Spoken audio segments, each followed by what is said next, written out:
Morning बच्चों। बच्चों, आज आपकी पाठ्य पुस्तक मेधा से हम दूसरा पाठ पढ़ने जा रहे हैं, जिसका शीर्षक है मोरों वाला स्कूल। बच्चों, यह पाठ पशु पक्षियों के प्रति प्रेम को दर्शाता है, प्रेम को बताता है और हमें यह सीख भी देता है कि हमें पशु पक्षियों के प्रति, जीव जंतुओं के प्रति दया रखनी चाहिए। यदि वो किसी संकट में है तो उनको उस संकट से निकालने का प्रयास भी करना चाहिए। तो पशु पक्षी भी हमारी तरह जीव होते हैं, उनके अंदर भी प्राण होता है, वो भी जीवन जीते हैं और उनके अंदर भी समझ होती है, उनके अंदर भी समझ होती है। वो मनुष्य के व्यवहार को समझते हैं कि कौन सा मनुष्य उनके साथ कैसा व्यवहार कर रहा है। कोई व्यक्ति अगर उनके साथ दुर्व्यवहार करता है तो उसको भी वो समझते हैं, और यदि कोई व्यक्ति उनको प्रेम कर रहा है तो वो उसको भी समझते हैं। आपके घर में भी पालतू जानवर होंगे यदि, तो आपने देखा होगा कि किस प्रकार से वो मनुष्य के प्रेम को समझते हैं और अपनापन दिखाते हैं। इसी भावना से, इसी इमोशन से ये कहानी ओतप्रोत है। आइए इस कहानी को पढ़ते हैं और इसे समझते हैं।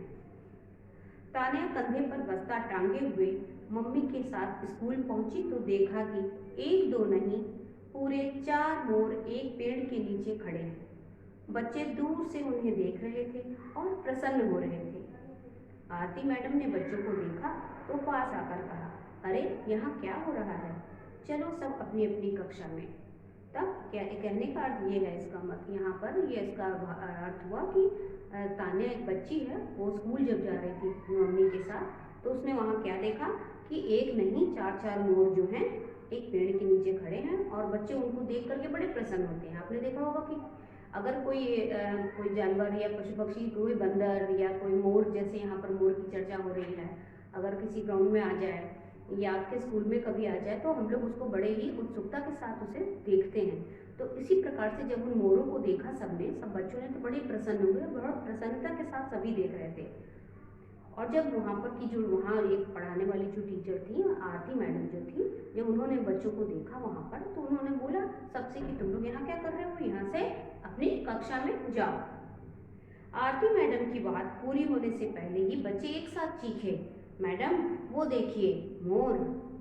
एक साथ 4 मोरों को देखकर आरती मैडम को भी बड़ा आश्चर्य हुआ। जो मैडम थी वो आरती मैडम, उनको भी बड़ा आश्चर्य हुआ।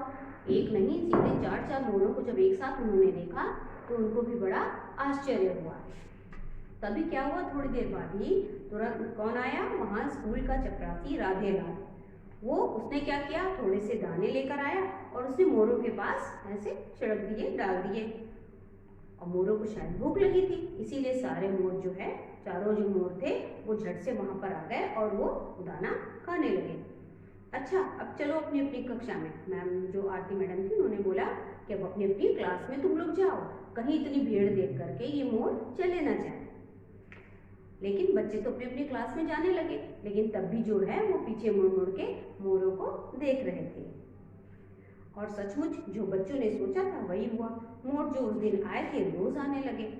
ऐसा सिलसिला लगभग 15-20 दिनों तक चलता रहा। यह इतनी निराली घटना थी कि इसे देखते ही देखते पूरे स्कूल का माहौल जो है कैसा हो गया, बदल गया। बच्चे इतने उत्साहित थे मानो उन्हें दुनिया का सबसे बड़ा खजाना मिल गया हो। बच्चों के लिए बड़ी खुशी की ये बात थी कि उनके स्कूल में बहुत सारे मोर आ गए हैं। तो और ये घटना कैसी थी, निराली थी। निराली का अर्थ होता है अनोखी थी। अनोखी मतलब एक अलग थी। ये सामान्य घटना नहीं थी, ये एक अलग घटना थी, निराली घटना थी, अनोखी घटना थी। तो इससे क्या हुआ, पूरे स्कूल का माहौल बदल गया। सारे बच्चे जो है हमेशा उन मोरों को देखने के लिए उत्सुक रहते थे और देख करके बड़े प्रसन्न रहते थे, जैसे लगता था उनको सारा सब कुछ उन्हें मिल गया हो। आनंद सर बच्चों से बहुत प्यार करते थे। आनंद सर कौन थे? आनंद सर स्कूल के प्रधानाचार्य थे, प्रिंसिपल थे। वो बच्चों से बड़ा प्रेम करते थे। और जब बच्चों को उन्होंने देखा कि वो इतने प्रसन्न हैं तो वो भी बहुत प्रसन्न हुए। वो भला कैसे न प्रसन्न रहते। तो उन्होंने राधेलाल को आदेश दिया। राधेलाल कौन था? राधेलाल चपरासी था स्कूल का।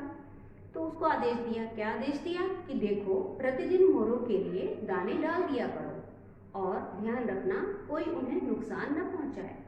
इधर बच्चों के उत्साह का भी ठिकाना न था। यह तो कुछ ऐसा ही हो गया था जिसकी उन्होंने सपने में भी कल्पना नहीं की थी। बच्चे घर से दाना लाकर राधेलाल को देते, राधेलाल मोरों के आगे उन्हें डालते तो वे खुशी से किलकारी भरने लगते। अब बच्चों को भी उत्साह का ठिकाना न रहा। क्यों न रहा? क्योंकि प्रिंसिपल जो थे, जो आनंद सर थे, वो खुद आगे बढ़ के मोरों के लिए दाने लाने की बात कर रहे थे। इसलिए बच्चे बहुत खुश हुए कि सर जो है वो मोरों को भगा नहीं रहे हैं, बल्कि वो उनके लिए खाने का इंतजाम करवा रहे हैं।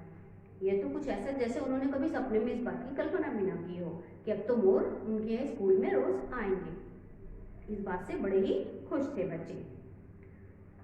अब राधेलाल मोरों के आगे उन्हें दाना डालते तो वे खुशी से किलकारी भरने लगते। एक दिन आनंद सर ने प्रार्थना सभा में कहा, जैसे तुम सारे के सारे बच्चों को हमारा स्कूल अच्छा लगता है, वैसे ही मोरों को भी यह स्कूल अच्छा लगता है। मोर घूमते घूमते निकल आए होंगे और उन्होंने हमारे स्कूल को इसलिए चुना क्योंकि उन्हें यहाँ के बच्चे अच्छे लगे। अब कोई ऐसा काम ना करो जिससे उन्हें दुख हो। तो बताओ, कोई बच्चा उन्हें तंग तो नहीं करेगा। अब आनंद सर ने जो क्या प्रार्थना सभा में जो हमारी मॉर्निंग असेंबली होती है उसमें एक बार क्या बोला उन्होंने कहा कि जैसे तुम सभी बच्चों को ये स्कूल अच्छा लगता है, वैसे ही इन मोरों को भी ये स्कूल भा गया है, अच्छा लगा है, इसीलिए ये मोर यहाँ पर आए हैं। तुम लोग जो है ऐसा कोई भी काम नहीं करना, ऐसा उनको मतलब मोरों को तंग नहीं करना जिससे उनको दुख हो, परेशानी हो। तो इसलिए तुम लोग पूछा उन्होंने बच्चों से कि देखो तुम लोग तंग तो नहीं करोगे ना? तो सारे बच्चों ने एक साथ बोला नहीं, हम एक साथ बोला कि नहीं सर, हम तंग नहीं करेंगे। सारे बच्चों ने एक साथ बोला। बच्चों के स्कूल के हर बच्चे के दिल में मोरों के लिए प्यार उमड़ पड़ा था। शायद मोरों को भी अच्छा लगा तो उनके साथ कुछ और मोर भी आने लगे। काफी देर तक वे स्कूल में हरे भरे पेड़ों के बीच घूमते फिरे, उड़कर कहीं चले जाते। आनंद सर ने उनके लिए खेल के मैदान में एक और मिट्टी का एक टीला बनवा दिया। एक और अब आनंद सर ने क्या किया, अब जब वो जो 4 मोर थे वो तो आते ही थे, लेकिन अब उनके साथ अब उन चारों मोरों को दाना मिलता था, बच्चों का प्यार मिलता था, तो क्या हुआ, उनके साथ और भी बहुत सारे मोर आने लगे। और इनको देख करके वहाँ जो प्रिंसिपल थे, आनंद सर जो थे, उन्होंने क्या किया, वो स्कूल के ही जो फील्ड थी उसमें उन्होंने खेल के मैदान में एक और जो है मिट्टी का टीला बनवा दिया। मिट्टी का टीला, मिट्टी का थोड़ा सा ऊंचा एक स्थान, ऊंचाई पे थोड़ा सा ऊंचा करके मिट्टी को टीला काट होता है ऊंचा स्थान, तो एक टीला बनवा दिया ऊंचाई पे, ऊंचाई जैसा बनवा दिया। अब वहाँ पर हरी हरी घास और खूब सारे पेड़ पौधे लगवा दिए। मोर वहीं आकर बैठ जाते। स्कूल में सभी बच्चे मोरों से बहुत प्यार करते थे, पर एक बार अनहोनी हो गई। अनहोनी का मतलब एक ऐसी घटना हो गई, अचानक से जो घटना हो जाती है उसको अनहोनी कहते हैं, कि अचानक से कोई घटना हो गई। तो क्या हुआ, उसके बाद वो एक अनहोनी क्या हो गई, जो नहीं होना चाहिए वो हो गया। क्या हुआ कि एक बार एक शरारती बच्चे ने मोर को जो है, एक मोर को गुलेल मार दी, जिसके कारण क्या हुआ, उसके पैर पे इतनी जोर से पत्थर लगा कि वो उसी समय जमीन पर बैठ गया। देर तक हवा में मोरों की दर्द भरी आवाज गूंजती रही। आनंद सर भागते हुए आए और उन्होंने घायल मोर को गोद में उठा लिया। बच्चे भी वहां इकट्ठा हो गए। पता चला कि मोर को जो है गुलेल मारकर घायल करने की शरारत सुनील की है। तो सुनील नाम के एक बच्चे ने वहाँ जो मोर आते थे उनको गुलेल मार करके एक मोर को घायल कर दिया।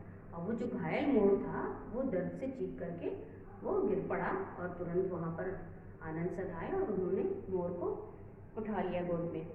अगले दिन प्रार्थना सभा में आनंद सर ने सुनील को अपने पास बुलाया और कहा, देखो सुनील, मोर को बहुत चोट आई है, उसे अभी ठीक होने में हफ्ता भर लगेगा। हफ्ता भर मतलब हफ्ता, एक हफ्ते में 7 दिन होते हैं, तो 7 दिन कम से कम लगेंगे। इस बीच उसकी देखभाल का जिम्मा जो है वो तुम्हें दिया जाता है। मतलब सारी जिम्मेदारी जो है मोर के ठीक होने तक सर ने क्या किया, आनंद सर ने ये सारी जिम्मेदारी किसको दे दी, सुनील को दे दी, कि कम से कम 1 हफ्ता लगेगा और तुम 1 हफ्ते तक इस मोर की देखभाल करोगे। सुनील की आंखों में आंसू थे। उसे लगा यहाँ जितने भी छात्र हैं सबकी आंखों में उसके लिए गुस्सा है और वह नजरें झुकाए रहा। अब सुनील को अपनी गलती का एहसास हो रहा था, तो उसकी आंखों में आंसू थे और उसको ये महसूस हो रहा था कि जितने भी जो छात्र हैं, जितने भी बच्चे वहाँ पर हैं, सबकी आंखों में गुस्सा है इस बात के लिए कि मोर को उसने गुलेल से मारा है। घायल मोर के चारों ओर बाकी मोर हर पल दुखी मन से घेरा बनाकर खड़े रहते। सुनील घर से मोरों के लिए दाने लेकर आता, उन्हें प्यार से खिलाने की कोशिश करता, पर मोर उसकी ओर देखते भी नहीं। वह घायल मोर के जख्म पर दवा लगाता, उसे बीच बीच में थोड़ा पानी पिलाता। कुछ दिन बाद घायल मोर उड़ने लायक हुआ तो उसके साथ साथ सभी मोर उड़ गए।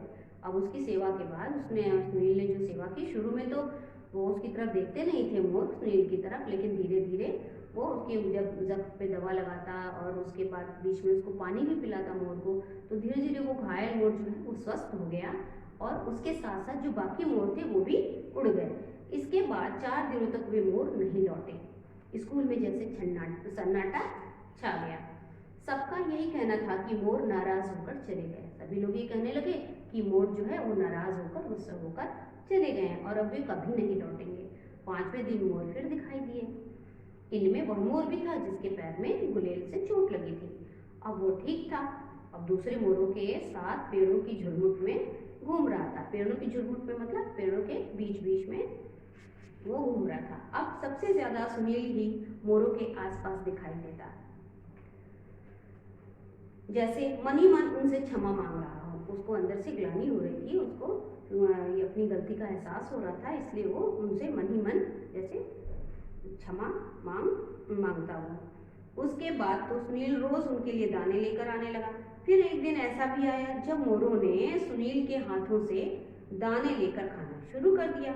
सुनील इतना प्रसन्न था कि उसका मन हो रहा था वह भी मोरों की भांति नाचे। अब क्या हुआ, जिस सुनील की तरफ, अभी सुनील ने तो गलती की ही थी, लेकिन वो सेवा भी करने गया, लेकिन शुरू में जो मोर है उसकी तरफ देखते भी नहीं थे। लेकिन बाद में क्या हुआ, बाद में वही मोर सुनील के चारों तरफ आकर उसके हाथों से ही खाना, जो दाना वो खिलाता था वो लेकर खाना खाने लगते थे। लेकिन इस बात से सुनील बहुत खुश था, बहुत प्रसन्न था। उसका मन कर रहा था कि वो भी मोरों के साथ नाचे। सुनील को जब भी समय मिलता वह मोरों के पास जाकर खड़ा हो जाता। मोर केव केव कहकर उसका स्वागत करते तो वह प्यार से उन्हें पुचकार देता। अब सुनील भी, उसकी दोस्ती इतनी अच्छी हो गई कि जब भी सुनील को जब समय मिलता तो वो मोरों के पास चला जाता। और मोर भी जो है उसको, जब वो पास में जाता तो मोर जो बोलते हैं, जो बोली होती है मोर की, वो केव केव करके उसको संबोधित किया जाता है कि केव केव करके मोर बोलता है। तो उसको जो है उसका स्वागत करते ऐसे बोल करके, उसका किसका, सुनील का। जब भी सुनील को समय मिलता, जब उसके पास वो जाता तो मोर भी जो है आवाज निकालते अपनी, केव केव करते और उसका वेलकम करते, उसका स्वागत करते। वो प्यार से उन्हें पुचकार देता, प्यार से उनके सर को वो हाथ फेरता तो वो, और सब लोग अब कहने लगे थे सुनील बदल गया है। एक दिन स्वयं आनंद सर ने देखा, उन्होंने पास आकर उसकी पीठ थपथपाई। पीठ थपथपाई का मतलब आनंद सर ने उसको शाबाशी दी कि बहुत अच्छा। अगले वर्ष जब स्कूल में नए सत्र के लिए बच्चों को प्रवेश देना था, तब आनंद सर ने अखबारों में स्कूल का विज्ञापन निकलवाया। अब जो वहाँ के प्रिंसिपल थे आनंद सर, उन्होंने क्या विज्ञापन निकलवाया, आइए इसको पढ़ते हैं। नन्हे बच्चों के लिए मोरों वाला स्कूल।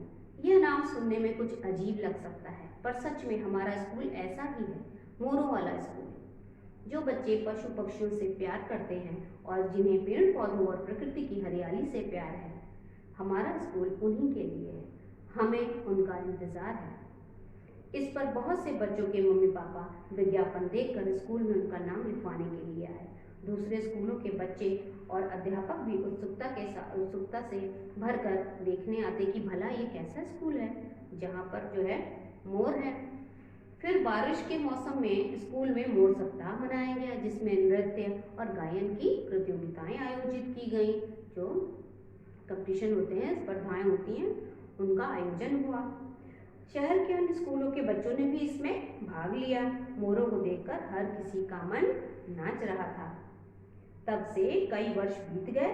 मोर अब भी इस स्कूल में वैसे ही घूम घूम कर और झूम झूम कर नाचते हैं। पेड़ों के झुरमुट के बीच उन्होंने अपना डेरा बना लिया है।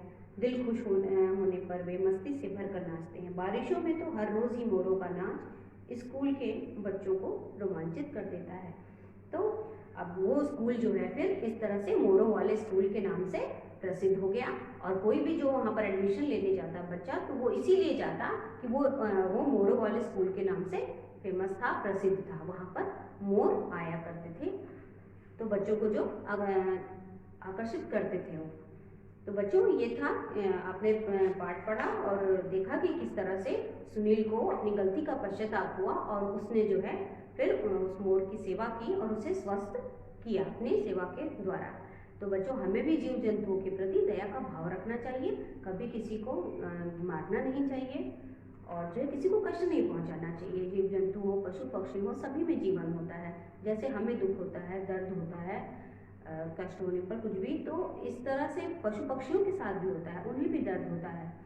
लेकिन अगर आप उनको प्रेम से उनके साथ व्यवहार करते हैं, प्रेम पूर्वक व्यवहार करते हैं, तो वो भी प्रकृष होते हैं, उनको भी खुशी होती है, वो भी इस भावना को समझते हैं, उनके अंदर भी इस तरह की बातें होती हैं, इस तरह की भावनाएं होती हैं कि वो समझ जाते हैं अपनापन, कौन व्यक्ति अपनापन दे रहा है और कौन व्यक्ति उन्हें दुत्कार रहा है, वो भी इस बात को समझते हैं। तो बच्चों ये स्कूल जो मोरों वाला स्कूल, मोर वैसे भी मोर जो है हमारा राष्ट्रीय पक्षी है, इसी तरह से हमारे जो राष्ट्रीय चिन्ह हैं भारत के और भी जो राष्ट्र से संबंधित स्मारक हैं उनके बारे में आप पढ़िए और उनके बारे में एक जो है चार्ट पर उसको लिखिए और उसके चित्र बनाइए या उसको चित्र को आप वहाँ पर चिपका सकते हैं, पेस्ट कर सकते हैं। तो बच्चों ये आपके लिए होमवर्क है, इसको आप लोग कीजिएगा।